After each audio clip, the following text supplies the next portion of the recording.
I'm here with Hannah Parker, who is somebody who knows all about AVMs, having worked at Zoopla, at Property Finder, more recently at Adland, and is now doing her own project at Inoki. How are you, Hannah? I'm great. How are you, Ed? It's great to see you.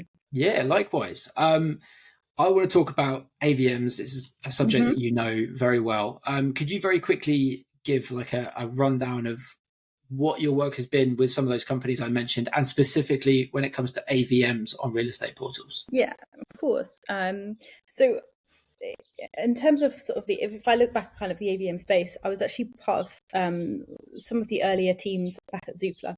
When it really was starting out, and that valuation element of what my home's worth was really one of the key things that differentiated Zoopla as a brand. It was actually there before any listings, right? That came up. So I had sort of experience very early on with instant valuation experiences from the consumer online. I also spent a long time working in. I boomeranged a little bit between the different portals around the world, and I came back after Zoopla had acquired HomeTrack into their system. HomeTrack, originally being the leading AVM provider for the bank industry. That they had this amazing product, really, really great, really like high grade, ready to manage kind of high risk level decisioning at originations. But so I went in and looked at like how can we take some of these great products and look at infiltrating that into more of like the agent and consumer space. So it was like bringing that into the what's my house worth into Zoopla, creating more accessible like property reports for both agent and directly to the consumer as well. And some other really great projects that I was able to work out with them all around that same sort of space. And then for the last 4 years, I've been working on a startup called Adland, who are a complete and utter like property data geek centric model where the aim of this business is just to bring all of this great property data into a single solution so that you can access loads of information about any property that isn't hidden behind, services and really expensive reports and surveyors and everything else. And valuation data has been part of that. It's been mainly around kind of sale prices, on market sale prices, rather than building our own model. There's already one out there, so it's good to use what's already there. But it all forms part of that same kind of research end of the experience. Okay, so the perfect person to talk to about all of the tedious research that I did whenever it was back in February. The main kind of thrust of which is that, to state the obvious, AVMs are becoming more prevalent on portals. When I looked in Mhm. 2021, I think it was, what was it, about 68% of the portals I looked at, and we're talking about the major portals here, Yeah. about 68% of them had some sort of AVM. That's now gone up to 78%. No surprise, right? I mean, if you want, if you are looking to buy a house, mostly you are going to be looking to sell a house as well, right? Mm. How important was it back in the early days of these AVMs, in your experience? How important were the AVM projects for management of these companies? Were they seen as the next big thing and something completely essential? Yeah, I think it really set aside. So, I mean, I think like the big two examples are Zoopla in the UK and Zillow in the US. So Zillow really led the path, right? They were the first ones that really said, hey, we're going to make this like tech crazy valuation data available now to everybody. Whereas previously, this was only something that the professionals were able to offer to consumers. Like, oh, you have to speak to an agent to get a valuation, you have to get to a surveyor to get a valuation. And suddenly they were opening this up. And the world, right? It doesn't matter what country you're in, the world is obsessed with property prices. Like, we all care, like, how much my home is worth, how much the home is worth up the street, how much my ex's house is worth. Like, we're all just obsessed with wanting to know this information. I mean, one, it's confirmation. Like, when you buy a home, it's this huge investment, right? So it's like, did I make the right choice? I need some affirmations that yes, this price has gone up. I'm really smart. I made a great investment. And also, if I want to do anything else, financial constraints around what you can afford, what you can sell for, really drive the majority of that decisioning. So it's at the right at the front of mind, right? When consumers are looking for that property and entering into their whole research element.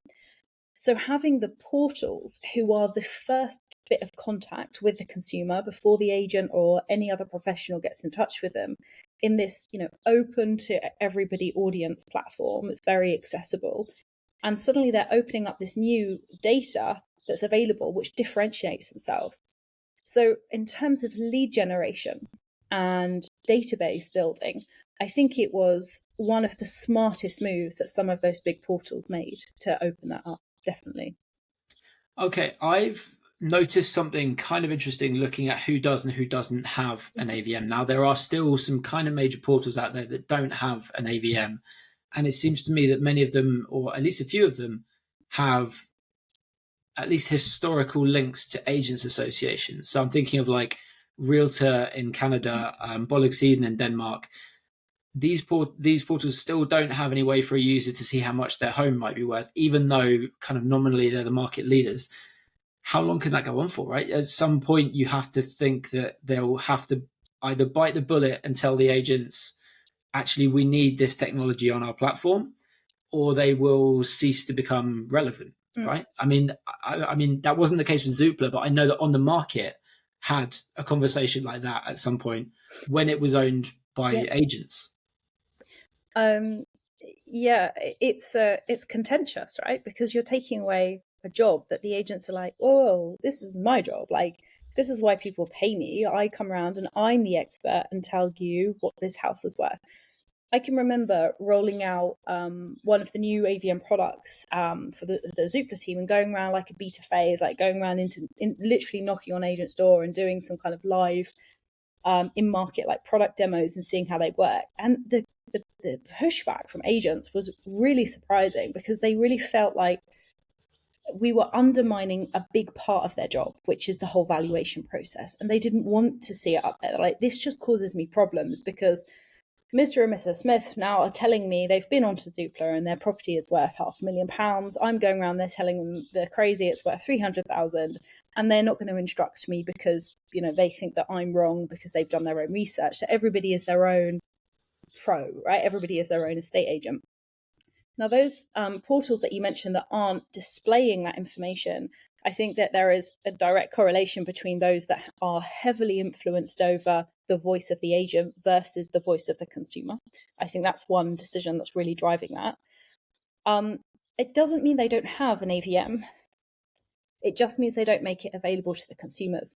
Because in a lot of those portals, they do have the data that sits in the background, but they monetize that through to the agent customer as a value add product to justify fees and other platform the increases that they have. Whereas if they then make that available free to the consumer, they then lose that part of the value that they're bringing and they're generating through like fees and subscriptions and everything else. So I think there's probably two parts to that's holding them back. What's going to make them change? Ultimately, it's the consumer preference, right? If the consumer starts to say, I'm not going to use this site anymore because it's not giving me as much value as site X, which is giving me much more information to help me in my research, that will drive them to say, well, we've got to do something to bring back the audiences. What can we do? What have we already got in our armory? Okay, we're going to have to expose some of that. Now, if they put it behind a gateway of some sort, so they have to register so that they're using it as a way to generate seller leads back to the agent, then that's a way of softening the blow to the agent by saying, we're going to take this value add piece away and make it free, and we're also going to take away this piece of value that you're supplying to the customer as well, we're going to do for you. So that might be a way that they'll slowly introduce it to the customers, but ultimately the consumer will demand what the consumer wants, right? And they have to follow suit if they want to keep the traffic. Yeah, it's interesting. I don't know if you've seen immobiliare.it and how they kind of couch their AVM on a page alongside this option of, or you could get a real estate agent to value your property. And they kind of Yeah. promote that option above their own AVM, probably because they've had arguments with the agents, right? I think probably markets are moving on a little bit from that, but can you give us did you ever get the feedback from you as a product manager, did you get the feedback from agents, or was it just kept away from you and you were just told, no, you just build a great product? Oh no, like very much at the hard face of being told this is wrong. I think there's one thing when it comes to doing any research or evaluation into AVMs, there's one like rule that is absolutely correct for every single AVM in the country, in the world, sorry. And that is, it's wrong. Every AVM is wrong. That's the Okay. only thing that they have in common. Deliberately wrong? No, it's wrong. Because an AVM is just a data valuation of a property. Something is worth what someone is willing to pay for it. And therefore, no computer can add in that human influence of what someone is willing to sell for and someone is willing to buy for. So every AVM is wrong. That's the universal. But if you use your AVM well, you can use it to stimulate activity to then go on to generate someone to say, well, maybe I'll be interested in getting an expert in to value my home. So the portal example that you were using, I think that they could fine tune that even more, just to say, look, we can give you an indicative view of what the home is worth based on all of this boring data, blah, blah, blah, blah, blah. But actually, your home is what it's worth to you. And the home is worth what you'll sell it for what someone is willing to pay for it. And there's loads of things that can influence that. Like, I need to sell my house tomorrow is going to be a different price to I'm going to put it on the market and see what I get over the next 12 months. I want to sell my home because I'm going through a divorce. That's very different from, I'm going to put on the market for, and wait and see because there might be a new development coming up that I don't want to live next to. So there's so many different human elements that come into making the decision about what's a home worth that you can't only rely on technology to do that. So if you can combine these two things together, then you can create a much better experience and stimulate more engagement back to like agents and everyone else that can keep the ball rolling. Okay. I listened to a podcast the other day with Rich Barton, who was the guy behind Zillow. And the kind of big idea of Zillow was the Zestimate, the first AVM on a real estate portal. So Rich Barton was on this podcast talking a lot about what he called, he called it something like controversy marketing, or basically, it was called provocation marketing. Like the whole idea behind the company is if we can provoke strong feelings in people, we have a good business idea, right? Now, where I'm going with this is he didn't really mention the Zestimate and how accurate it was or what was going on behind the scenes, but I have had people look me in the eye and swear that real estate portal AVMs are deliberately misleading because they want to provoke a strong reaction. Now, what he was saying would seem to back that up in my eyes, at least. You've worked at one of these places. Can you honestly say, hand on heart, this is just as accurate as we can make it? There's no jiggery pokery. At the beginning, yeah, they were purposely wrong.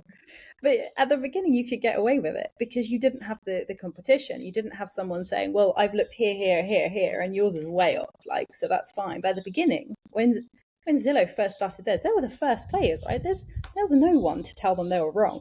So you make it contentious. And suddenly everyone's talking about like, oh, this estimate's wrong, right? I'm going to do something about it. I'm going to get an agent in to come and value my home. There's no way that that's wrong. There's no way I made a bad choice.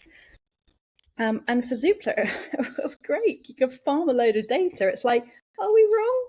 Tell us your estimate. Tell us some more information about your property. Tell us how many bedrooms it's got. Let's make this better together. So like we're all in this together. And honestly, it was brilliant. Like you have really loads of engagement and you were able to create this talking point and everything that people had. But that was then. You can't do that now. You can't get away with it now because there's too much data out there that people will compare you to, and they'll lose trust in your brand if they think that you don't know what you're talking about. So you can't really get away with being contentious so much anymore. Okay, fair enough. And thanks for being honest.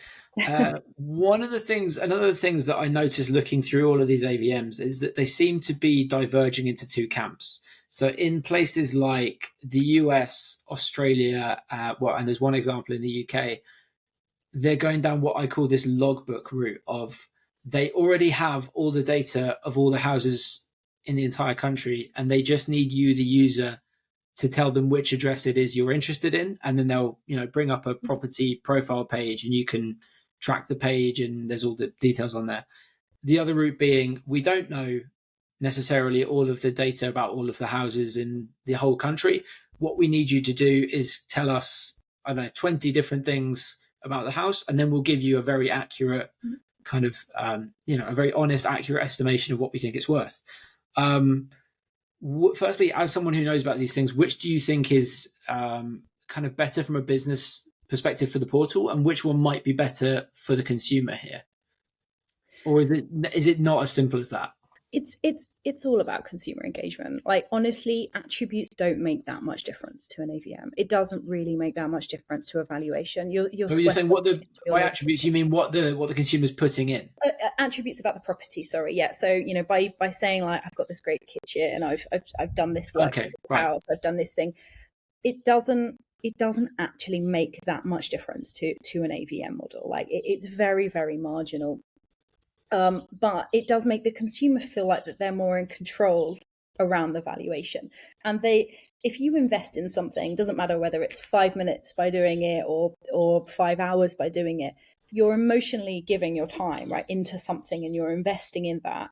And therefore it's almost like, oh, well, that estimate must be right, and I must trust this brand more because we've created this evaluation together, rather than just being told it. So psychologically, you're already more aligned to believe what it says and feel like you want to go back to them because you trust what they say. So it's just a play on the consumer behavior and how to manipulate that into building more loyalty longer term with that consumer. And at the same time, you're creating more attribute information that you know about that property that you can use for other things.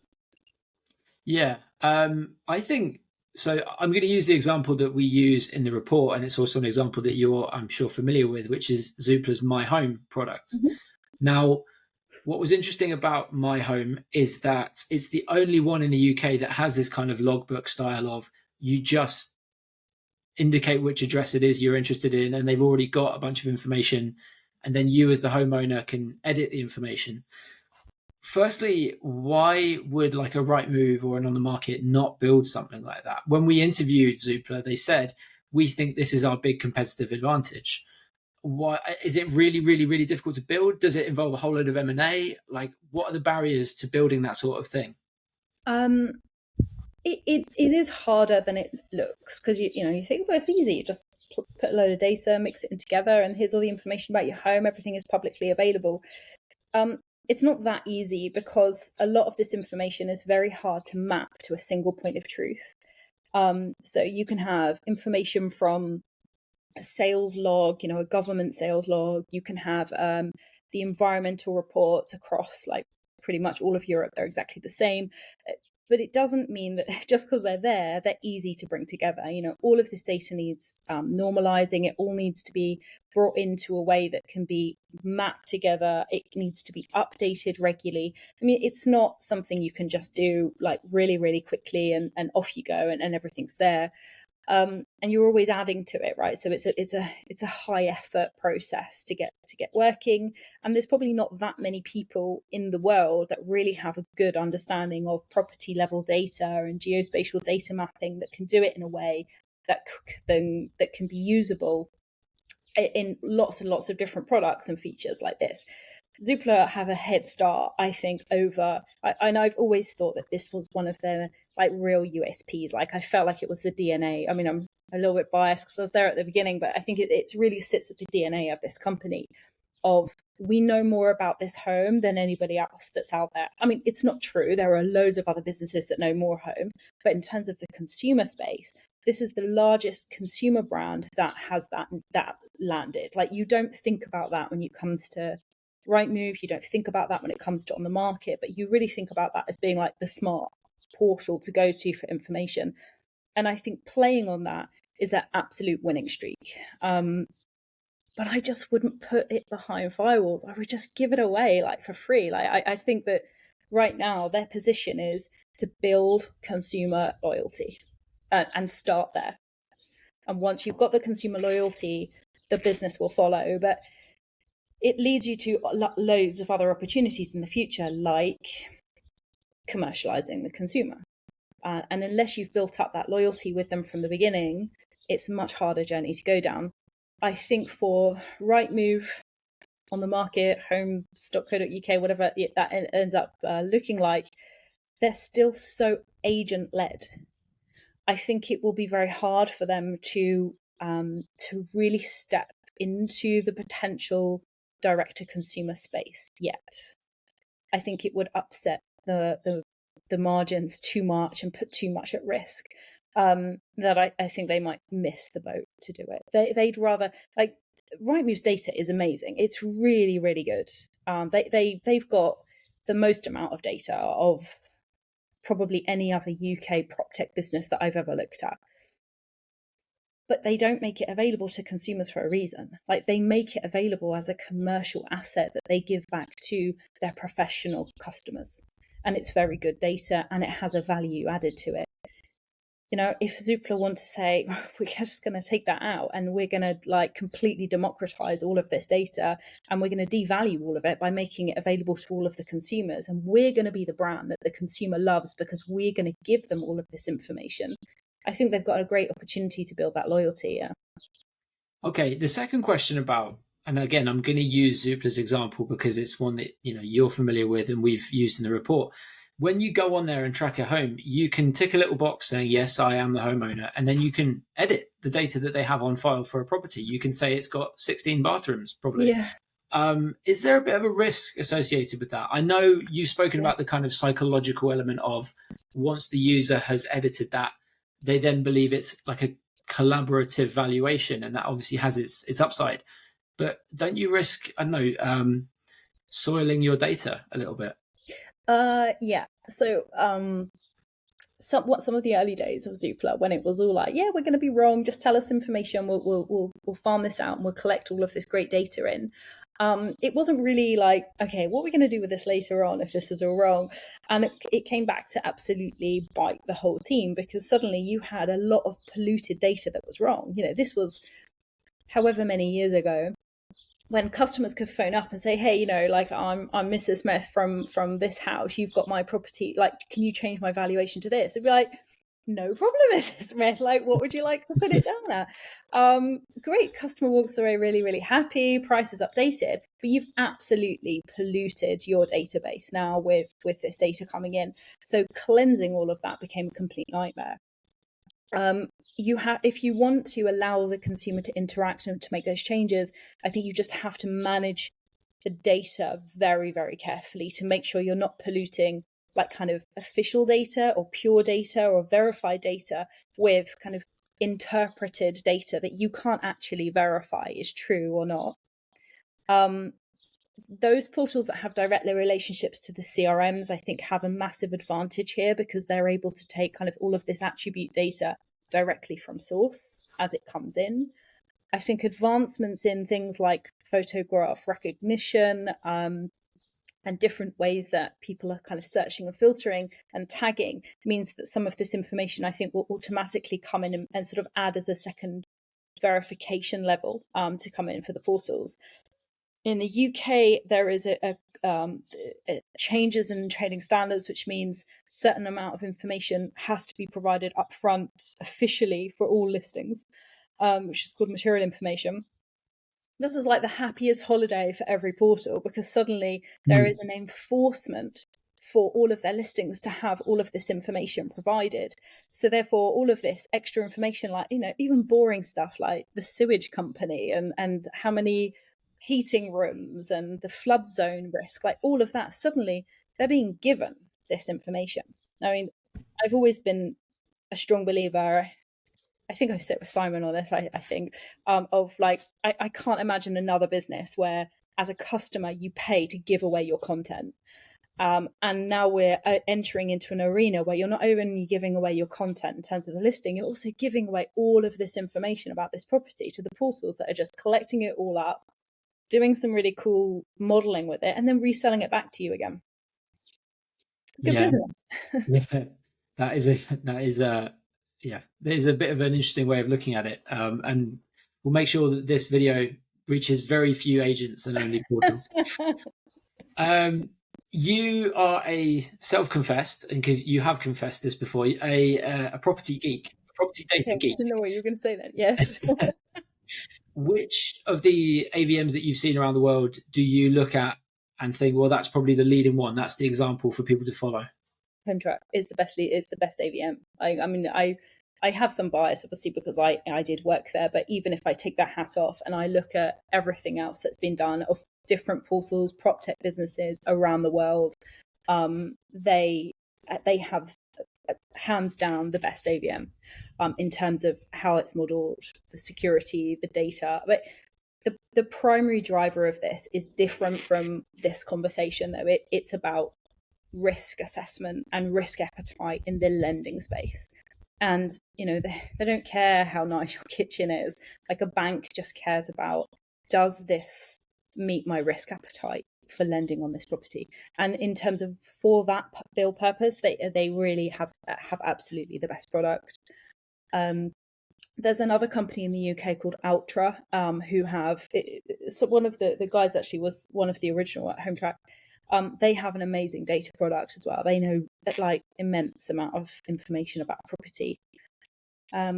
Others, Are there any portals, maybe internationally, that you've seen that you go, oh, wow, look, that's a lot of data? So for me, the Zoopla one's great, Homes.com. but REA Group, realestate.com.au, I was like, okay, that works pretty nice. Yeah, well, that was Home Track. Yeah. Oh, you're right. Yeah, sorry. Yeah. Yeah, Yep, you're right. they bought them. Just clicked. Yeah. Yeah, and went in. So they infiltrated it, and it's another company that under the same brand called Calcasa in the Netherlands as well. I think in terms of data coverage, though, I think what Homes.com have done since the CoStar rebrand and they've got so much data that they now service to the consumer. I think it's great. Like as a consumer experience, it's great. I don't know how transferable it is for some of the information for the UK market, like if they wanted to do exactly the same for the on the market, because I think some of the data it's really interesting, but I think for certain types of buyers in America it works. I don't know if that would work in our tiny island of the UK. I'm not sure if it will be the same. Sailor is pretty impressive. The Ambienici, if you know this one, this is a good. It's a good feeling experience as a consumer to go, okay, like let's look at my home, let's look at this information that's there. Like looking as well at like kind of microscopic, like pounds per square meter or pounds per square foot, depending where you are in the world, Yeah. like analysis as well. This is really nice to be able to really feel like I'm an expert. I know what I'm doing here. The interesting thing about the Seloger one is that it's almost exactly the same on the other Aviv Group portal. So it's the same in Belgium with ImmoWeb and the same in Germany with ImmoWelt. It looks and feels almost exactly the same across the three countries, which I imagine was a lot more difficult than it appears on the outside. Yeah, it's different data sets. I mean, some of the stuff in Europe's okay. Like there's some provisions of data across there, but it depends how granular you want to go. Like I said, like before, the only thing AVMs have in common is they're all wrong, and it depends what you can really go deep in the data that you want to bring in to make it like the purest, most accurate, like high confidence score, ready to be gold bank grade level of evaluation. You can go and spend a long time doing that. It takes a few years because you have to build up this historic viewpoint. Or you can just go basic and just say, well, the average price of this on the market is this, the difference of the variant is this. We'll just throw that out there because actually what's the goal that you want from it? Like if portals say, well, the goal that I want to do from this is just to stimulate activity from sellers that are currently dormant in their property to become a value to me. Now that is, do I want to sell them something directly as I've got a direct to consumer product, or do I want to turn them into a lead that I then sell in through a subscription or however, or a lead basis into an agent? But ultimately you want to be able to convert I'm going to give you this, and in return, I'm going to turn you into something of value. So, do you have to go that deep on it? I don't think so. Okay, I was going to ask your advice for any real estate portals, perhaps building an AVM. I know there are one or two out there, but you might have just answered it. Would the advice then be just get something out there quickly, get an MVP, put it out there, and start iterating once it's generating engagement? Yeah, I think it's just be clear of what do you want this to do? Like, do you want it there to generate more traffic? Do you want it there to generate something you're selling to consumers? Do you want it there just to generate a lead? Like, what do you want the goal to do? And then you can alter, like, okay, if I want to do this, then my investment in this is this. If I want it to do this, my investment in it is this. And you don't have to be like the best of the best of the best. Like you could work for years and build like this most amazing model, and it doesn't necessarily going to generate you the same any more revenue back or any more return. So if you just want to be able to convert them, just throw something up, just MVP it, like steal it. There's so much data that's available out there. Like it's pretty easy now to just go and like I can go and ask like literally any different AI, whatever your preferred brand of choice is. You can say like, how much is this worth, and get pretty much guaranteed every time it's going to give me an answer. That answer might not be right, but it's going to give me an answer. Cool. Okay. We'll leave it there. But before we go, I promise this wasn't for people listening. This wasn't a condition of Hannah talking to us, but I'm going to say it anyway. If anybody is building an AVM or anything to do with real estate portal products, and they have listened to you for the last half an hour and thought she seems to know what she's talking about, I wonder if she could come and help me with my project. How could people potentially do that? Um, well, I have. Oh, now I feel shy. I have a new website because I've just been working more and more and more on projects, and now it's becoming something in its own right. So you can go to my website, which is inoki.agency, inoki.agency, and you can see kind of a portfolio of different things that I've been involved with and contact details and services and stuff there. So yep, very, very happy to speak to anyone about any project. I'm based in France and operate all over UK and Europe.